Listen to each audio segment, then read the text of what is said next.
नमस्कार और आज की इस चर्चा में आपका स्वागत है। आज हम एक बहुत ही जानी पहचानी कहानी पर आप कह सकते हैं एक नई नजर डालने वाले हैं, चतुर कौवे की प्यास। हाँ, ये कहानी तो हम सबने सुनी है बचपन में। बिल्कुल, तो स्रोत तो वही कहानी है, लेकिन हमारा मकसद सिर्फ वो कहानी सुनाना नहीं है। हम ये देखना चाहते हैं कि ये जो प्यासे कौवे की सीधी सादी सी लगने वाली कहानी है, ये असल में हमें सोच, साधन और समाधान के बारे में क्या कुछ सिखा सकती है। चलिए इसे खोलते हैं जरा। जरूर। तो कहानी शुरू होती है बहुत ही गर्म दिन से।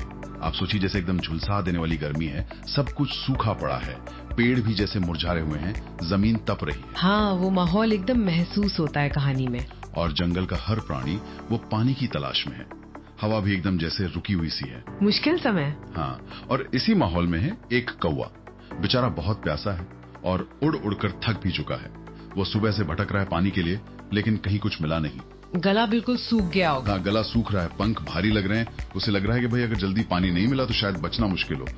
तो वो उड़ता जा रहा है, तलाश जारी है। और काफी देर बाद जब उम्मीद लगभग आप कहें खत्म ही हो रही थी, उससे दूर एक झोपड़ी के पास ना मिट्टी का एक पुराना सा घड़ा दिखता है। अच्छा, एक उम्मीद की किरण। हाँ, एक आखिरी उम्मीद। वो तेजी से उड़कर जाता है, घड़े के किनारे पर बैठता है और अंदर झांकता है। और पानी तो है, लेकिन अफसोस पानी बहुत नीचे है, बिल्कुल घड़े के तले में। उसकी चोंच वहां तक पहुंच ही नहीं सकती। उसने कोशिश भी की होगी, चोंच बढ़ाई, पर घड़े का मुंह भी थोड़ा संकरा है और पानी बहुत नीचे। तो जो उम्मीद जगी थी वो एकदम से जैसे निराशा में बदल गई। और देखिए, कहानी का ये वो मोड़ है जहाँ ज्यादातर लोग या शायद कोई और जीव वो शायद हाल छोड़ देता है ना। हाँ, बिल्कुल। समस्या सामने है, आपको पानी दिख रहा है, लेकिन आप उस तक पहुंच नहीं सकते। अब यहाँ पर आप क्या करते हैं, ये बहुत मायने रखता है। सही कहा। लगता है कि भाई अब क्या करें, लेकिन ये कौवा वो कुछ अलग करता है। वो एकदम से फड़फड़ा कर उड़ नहीं जाता या निराश होकर बैठ नहीं जाता। वो किनारे पर टिका रहता है और सोचने लगता है। और यहीं से कहानी वो दिलचस्प हो जाती है। वो स्थिति को देखता है, समझता है। ये जो ठहराव है ना, ये बहुत जरूरी है। अक्सर हम घबराहट में या जल्दबाजी में समाधान देख ही नहीं पाते। वो रुका, उसने सोचा, तभी उसे अपने आसपास पड़े वो छोटे छोटे कंकड़ दिखाई दिए। हाँ, शायद वो पहले भी वहीं थे, पर अब उसने उन्हें देखा, मतलब एक संभावना के तौर पर देखा। बिल्कुल। और तभी उसके दिमाग में जैसे बत्ती जली। अरे, ये कंकड़, इनसे कुछ हो सकता है क्या? उसे एक तरकीब सूझती है। ये सिर्फ एक आइडिया नहीं है, ये अवलोकन और समस्या को जोड़ने की काबिलियत। हाँ, और यहाँ एक मनोवैज्ञानिक बात भी है। कई बार हम जिसे फंक्शनल फिक्स्डनेस कहते हैं, उसके शिकार हो जाते हैं। मतलब किसी चीज को हम उसके आम इस्तेमाल के अलावा सोच ही नहीं पाते। पत्थर तो बस पत्थर है। अच्छा। लेकिन कौवे ने ये सीमा तोड़ी। उसने कंकड़ों को सिर्फ पत्थर की तरह नहीं देखा, बल्कि पानी का लेवल ऊपर उठाने के एक औजार या टूल की तरह देखा। ये सोच का लचीलापन है, क्रिएटिविटी है। कमाल है। और फिर वो मतलब फौरन काम पर लग जाता है, बिना टाइम गंवाए पूरी एकाग्रता से एक एक कंकड़ उठाता है अपनी चोंच से और ध्यान से घड़े में डालता है। हाँ, ये मेहनत वाला काम है। फ्लॉप फ्लॉप, हर कंकड़ के गिरने की आवाज। ये कोई जादू नहीं है, ये सचमुच की मेहनत है। और हर कंकड़ पानी के स्तर को बस जरा सा, बहुत थोड़ा सा ऊपर उठाता है। धीमी प्रक्रिया है। हाँ, प्रक्रिया धीमी है, लेकिन वो लगा रहता है, लगातार। और ये प्रक्रिया कौवे के सिर्फ धैर्य को ही नहीं दिखाती, बल्कि उसकी कार्य प्रणाली, उसकी मेथड को भी दर्शाती है। ये एक तरह से आप कह सकती हैं अजाइल अप्रोच है। छोटा कदम उठाओ, नतीजा देखो, फिर अगला कदम लो। अच्छा, मतलब पुनरावृत्ति वाली सोच। हाँ, बिल्कुल। उसने ये नहीं सोचा कि मैं सारे कंकड़ डाल दूंगा तब पानी ऊपर आएगा। वो हर कंकड़ के साथ देख रहा है कि कुछ असर हो रहा है या नहीं। इसमें एक दृढ़ता है और एक बहुत ही व्यवहारिक समझ भी है। वो उस काम की एकरसता से, बोरियत से ऊबता नहीं है। सही बात है। तो वो कंकड़ डालता रहता है और हर बार थोड़ी उम्मीद से पानी के लेवल को देखता है। और धीरे धीरे जैसे जैसे कंकड़ जमा होते हैं, पानी सच में लगातार ऊपर आ रहा है। मेहनत रंग ला रही है। हाँ, आप उसकी वो बढ़ती हुई उम्मीद महसूस कर सकते हैं। और फिर आखिरकार वो पला ही जाता है। पानी इतना ऊपर आ जाता है कि उसकी चोंच अब आसानी से उस तक पहुंच सकती है। वाह। और फिर वो जी भरकर पानी पीता है, गल्प गल्प गल्प। उसकी प्यास बुझ जाती है, सारी थकान मिट जाती है और उसमें जैसे एक नई जान आ जाती है। ये उसकी मेहनत और उसकी अक्लमंदी का फल है। बिल्कुल, उसकी सोच, उसका धैर्य, सबका नतीजा। और फिर वो संतुष्ट होकर खुशी से कांव कांव करता है, जैसे अपनी जीत का, अपने समाधान का ऐलान कर रहा हो। और फिर नई ताजगी भरी ऊर्जा के साथ वो नीले आसमान में उड़ जाता है। तो इस कहानी से जो हम सब ने सुनी है, मुख्य सीख क्या निकलती है?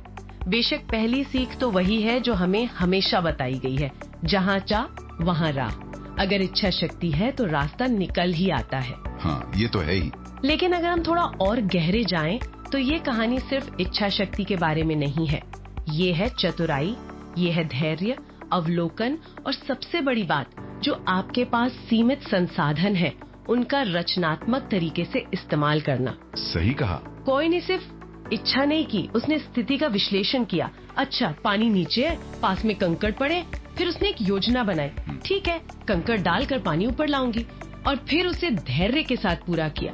उसने अपनी बुद्धि का इस्तेमाल करके एक बाधा को अवसर में बदल दिया। ये बहुत दिलचस्प बात है। मतलब चाह होना एक बात है, पर उस चाह को हकीकत बनाने के लिए दिमाग लगाना, तरीका खोजना, वो बिल्कुल दूसरी बात है। उसके पास इतनी ताकत नहीं थी कि वो घड़ा तोड़ दे या उठा ले, लेकिन उसके पास सोचने की क्षमता थी, जिसका उसने पूरा इस्तेमाल किया। ये दिखाता है कि जरूरी नहीं कि आपके पास सारे साधन हो, जरूरी ये है कि जो साधन आपके पास हैं, आप उनका इस्तेमाल कैसे करते हैं। बिल्कुल। और ये हमें ये भी सिखाता है कि समस्याओं से घबराने या उन्हें देखकर भागने की बजाय उनका विश्लेषण करना चाहिए, उन्हें समझना चाहिए। क्रिएटिव समाधान अक्सर वहीं छुपे होते हैं जहां हम उन्हें देखने की उम्मीद भी नहीं करते।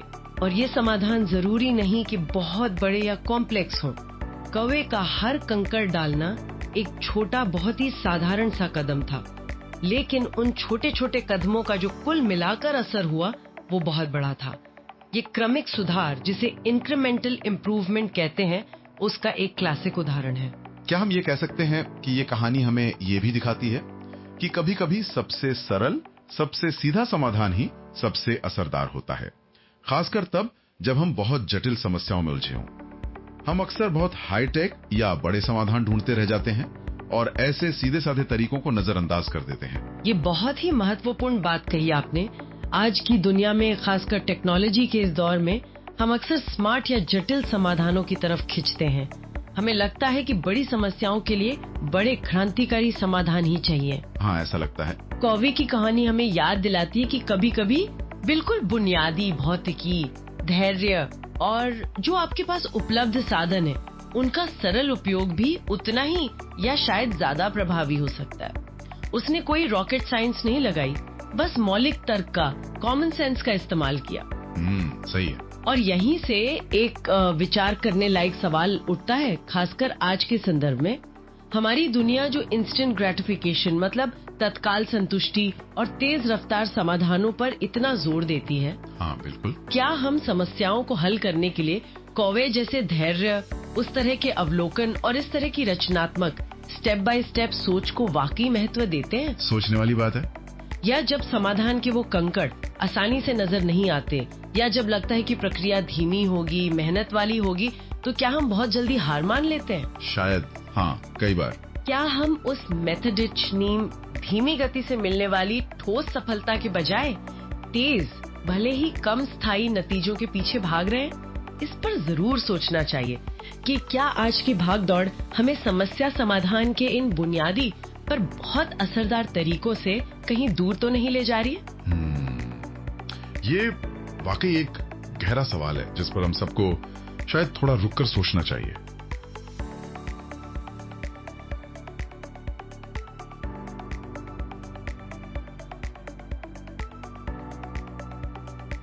Thanks for listening. Please do like, comment, share and subscribe. And press the bell icon so that you won't miss any latest updates.